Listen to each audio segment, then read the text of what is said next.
Did you find that there was a difference in the levels at which you operated in high school versus what's needed in college? If you're like most students, you would have found that in high school, typically you needed to be at remembering or understanding to do very well in courses. But in college, you've got to be at application or analysis or even higher to do well. So the question is, how do you move yourself from the lower levels to the upper levels? And we have a great tool for that. It's called the study cycle, and the Learning Center at the Center for Academic Success at LSU has adapted this from a procedure that was developed by Dr. Frank Christ, a learning specialist.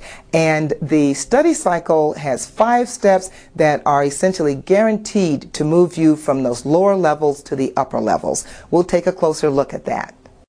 There are 5 steps to the study cycle, the first being previewing information that you have to learn before you go to class. And previewing takes very little time, about 10 minutes if you do it correctly. Just look at the bold-faced print, italicized words, any charts and graphs, so that you give your brain an overview of what it's going to learn. And you come up with questions that you'd like the lecturer to answer for you, so you're giving yourself a purpose for going to class. And then the second step is to go to class. Commit to yourself that you're not going to miss a single class, because if you've done the previewing, you'll be able to use that in-class time as a learning hour. And then the third step is to review information that was covered in class as soon as possible after you get out of class, because it has the same effect as seeing a movie more than once. I'm sure all of you have had the experience where you've seen a movie a second time and you see things a second time around that you didn't even realize were there the first time around. The same thing happens with learning when you do the review.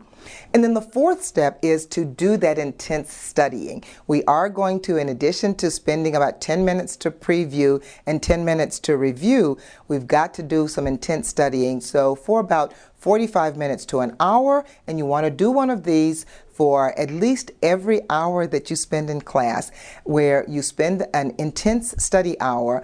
And you can see here we have steps to the intense study sessions. You want to set a goal for the first minute or two, then you study with focus, you turn off the cell phone, you don't pay any attention to Facebook.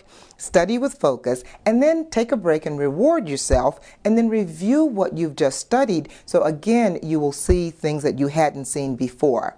And then finally, assess your studying. And this is where that metacognitive brain comes in again. It says, was the study technique that I used to learn this information, was it effective? Did I do as well as I could have on this exam? Or do I need to adopt some other study behaviors? So if you use the study cycle, you'll be able to move your learning from just memorization and understanding to being able to apply concepts and analyze information.